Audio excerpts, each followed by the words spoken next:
Olá. Pois é, chegamos de novo naquela época do ano, né? Finalzinho de 2025. É quase um ritual, sabe? A gente para, olha para trás, olha para frente, e aí começa a sonhar com o que vem por aí. Projetos, metas, aquelas famosas resoluções de ano novo que, bom, vamos ser sinceros, muitas vezes não sobrevivem nem até o carnaval. E é exatamente sobre isso que a gente vai conversar hoje. Vamos mergulhar numa gravação em áudio com um título bem direto: Mecanismo para definir uma visão. A ideia aqui não é só, sei lá, listar mais dicas de produtividade. É ir fundo para entender por que tantos planos falham e qual é a estrutura, a mecânica interna que essa fonte propõe para a gente de fato tirar as coisas do papel. A gravação da é brutal. Viver sem objetivos é descrito como viver sem propósito. A citação exata é que a pessoa se torna simplesmente um peso sobre esta terra. É um ponto de partida que, assim, não deixa ninguém indiferente. Uau! Um peso sobre esta terra. Isso é pesado, literalmente. Então a fonte não tá para brincadeira. Não mesmo. Ela basicamente diz que ter um alvo não é um luxo, é uma necessidade existencial. Precisamente. E a partir desse diagnóstico, que é bem severo, a fonte constrói um método, um passo a passo, não só para definir metas, mas para, segundo ela, reativar um poder de criação que já existe dentro da gente. Ok, então vamos analisar isso. Vamos começar por esse diagnóstico. Como a fonte descreve essa vida sem rumo? O que acontece com alguém que vive nesse estado? A imagem que a fonte pinta é de uma pessoa meio à deriva, sabe? Aquela pessoa que se sente constantemente ultrapassada pelos outros, que vê o tempo passar e envelhece com uma sensação incômoda de não saber por que veio ao mundo. Sei. A gravação até menciona que, mesmo quando a pessoa está ocupada, sabe? Trabalhando o dia todo, lá no fundo da mente fica uma incerteza. Será que é isso mesmo que eu deveria estar fazendo? É uma existência com muito movimento, mas sem direção nenhuma. Isso é muito identificável. A famosa corrida dos ratos, que não leva a lugar nenhum. E a fonte aponta culpados para essa inércia. Porque as pessoas não definem metas, segundo a gravação. Aponta. E são algumas razões bem diretas. A primeira, sem rodeios, é a preguiça. A segunda é a percepção de que é difícil demais, tipo uma falta de conhecimento sobre como fazer. Certo. A terceira é a crença de que o futuro é incontrolável, então, para que planejar? E tem uma quarta que é bem interessante. Que seria? Usar a fé como uma desculpa para a inação. Aquela atitude de vou deixar tudo nas mãos de Deus, que a fonte interpreta não como confiança, mas como uma transferência de responsabilidade. O que é fascinante aqui é que a fonte tem uma ideia bem contraintuitiva, né? Ela diz que não existe isso de não ter um objetivo. Exatamente. Essa é a virada de chave no argumento dela. A fonte argumenta que não existe vácuo. Se a pessoa não tem uma meta financeira clara para prosperar, a meta implícita dela é, bom, continuar como tá ou empobrecer. Entendi. Se tá solteira e não tem um plano para a vida amorosa, o plano dela é continuar solteira. A inação é uma ação na direção do status quo, ou pior, da deterioração. Não tem neutralidade. Peraí, essa é uma ideia bem forte, quase desconfortável. É, sim. A fonte está dizendo que a inércia não é passiva, é uma escolha ativa de perseguir o não querer. Que a gente se engana achando que está parado, quando na verdade estamos construindo ativamente um futuro que não desejamos. Exatamente essa lógica. E a fonte vai além, sabe? Ela faz uma crítica que parece bem direcionada à cultura brasileira. Ela sugere que a gente é ensinado desde cedo a esperar que os outros definam nossos alvos. Os pais, depois os professores, depois os chefes. E esse hábito acabaria anulando o que a fonte chama de poder de criação inato. Um poder que, na visão dela, Deus nos deu para trazer à existência as coisas que não existem. Ok, o diagnóstico é claro e, para ser sincero, um pouco assustador. A gente está sempre perseguindo uma meta, quer saiba disso ou não. A questão é, como a gente assume o controle disso? Como começar a definir as metas que realmente importam? A fonte não fica só na crítica, né? Ela propõe uma saída. Não fica, não. E a solução que ela apresenta é fascinante, porque não se trata de aprender uma técnica nova e super complicada. A proposta é reativar um mecanismo que já vem instalado no nosso cérebro. A gente já usa esse mecanismo todos os dias, só que para coisas pequenas. E que exemplos a gravação dá para isso ficar mais claro? Os exemplos são do cotidiano, bem simples. Pense em acordar de manhã.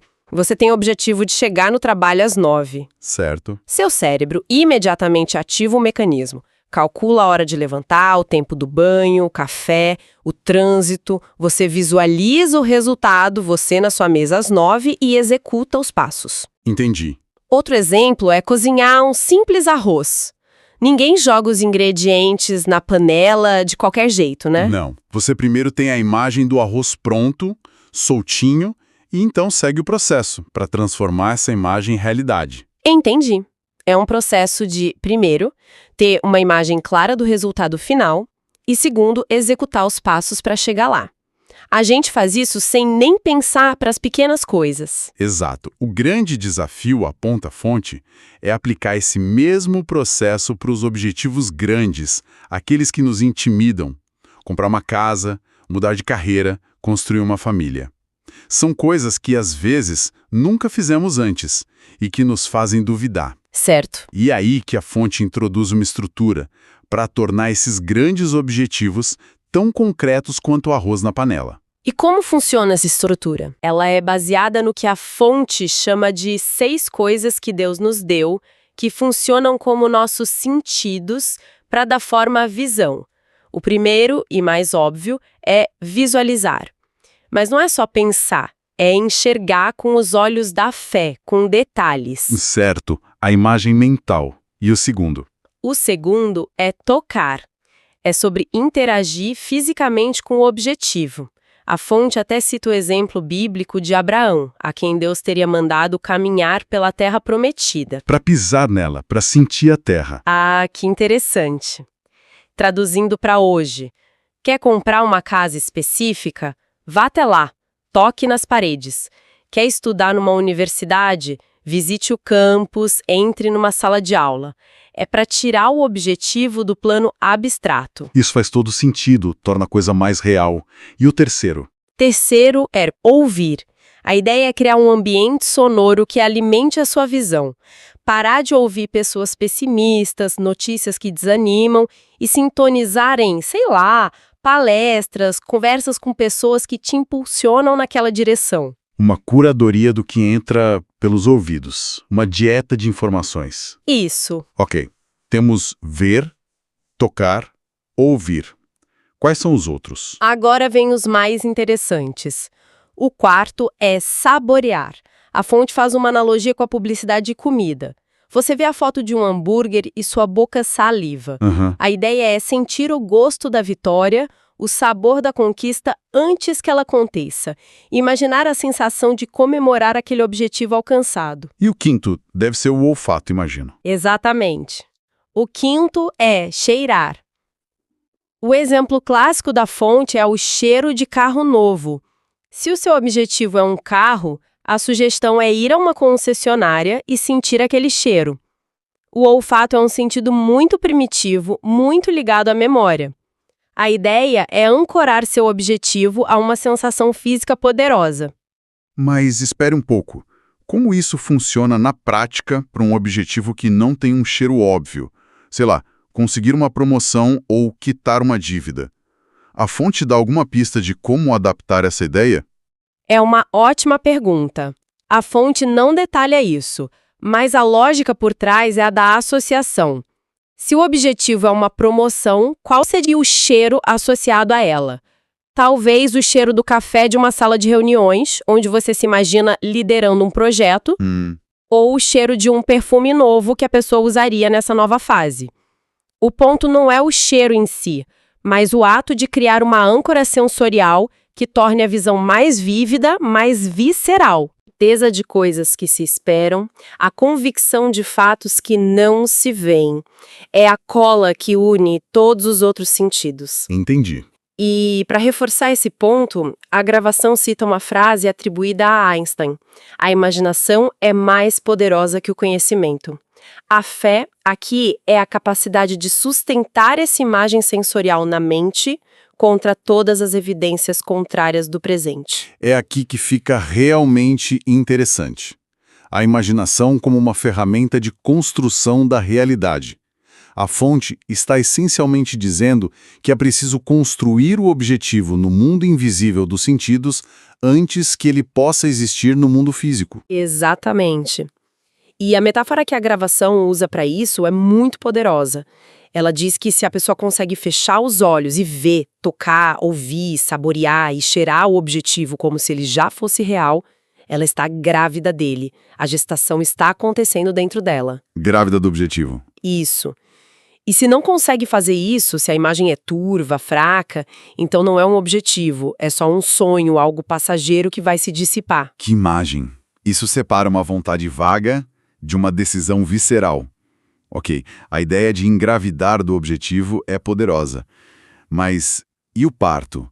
Como a fonte sugere que a gente traga essa visão para o mundo real no dia a dia? Então, a orientação da fonte para essa fase é curta, direta e implacável. Persegui-lo diariamente com obstinação. Não tem fórmula mágica, não tem atalho.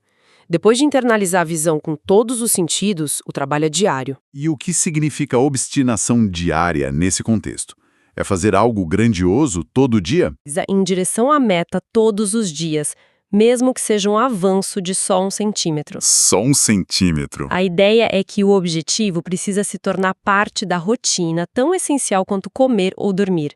Porque se não houver essa perseguição diária, aquele plano lindo que foi escrito no papel vai ser esquecido em 1 semana. Ok, perseguir o objetivo todo dia. Mas isso não soa um pouco exaustivo? E se a pessoa falhar um dia? A fonte aborda essa pressão que a constância absoluta pode criar? Sim, aborda. E isso nos leva a um ponto importante sobre resiliência. A gravação deixa claro que perseguir o alvo não significa ter sucesso todos os dias. Falhas, contratempos, tudo isso é visto como parte natural do processo. Ah, bom. Às vezes, você dá um passo e ele resulta num retrocesso. Mas, segundo a fonte, o importante é a direção do seu movimento. Mesmo que você caia, se estiver caindo em direção ao alvo, você ainda está no processo de perseguição. O fracasso pontual não anula o compromisso. Isso alivia um pouco a pressão. Não é sobre perfeição, é sobre direção. E para ilustrar a intensidade desse compromisso, a fonte usa alguns exemplos, certo? Usa 2 exemplos de uma magnitude que realmente força uma reflexão. O primeiro é Jesus. Na interpretação da fonte, ele veio ao mundo com um objetivo único e claro: a crucificação. Uau! Cada dia da vida dele, cada sermão, cada milagre seria um passo deliberado em direção a esse alvo que se cumpre com a frase "está consumado". A fonte ressalta que ele teria trabalhado todos os dias, sem descanso, para cumprir essa visão. É um exemplo de uma escala divina. Qual é o segundo? O segundo é um feito humano, mas igualmente impressionante: a construção do Templo de Salomão. A fonte relata que a obra durou 1.460 dias consecutivos. 4 anos de trabalho ininterrupto. Nossa Senhora! Sem pausa para feriados, sem Natal, sem Ano Novo, 7 dias por semana de trabalho focado em materializar aquela visão. Nossa, isso é intimidador. 1.460 dias seguidos. Isso coloca em perspectiva o que a gente chama de trabalho duro e as nossas desculpas de hoje não tive tempo. Exatamente, esse é o ponto. A fonte usa esses exemplos extremos para criar um contraste claro. De um lado, você tem esse nível de compromisso obstinado.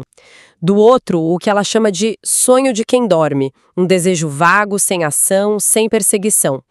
Para a fonte, essa é a diferença fundamental entre quem realiza e quem apenas sonha. É incrível pensar no caminho que a fonte nos propõe. A gente começa com algo que todo mundo sente, essa paralisia de fim de ano, essa frustração com planos que não dão certo, e termina com uma visão quase mística sobre obstinação diária, usando exemplos como Jesus e o Templo de Salomão.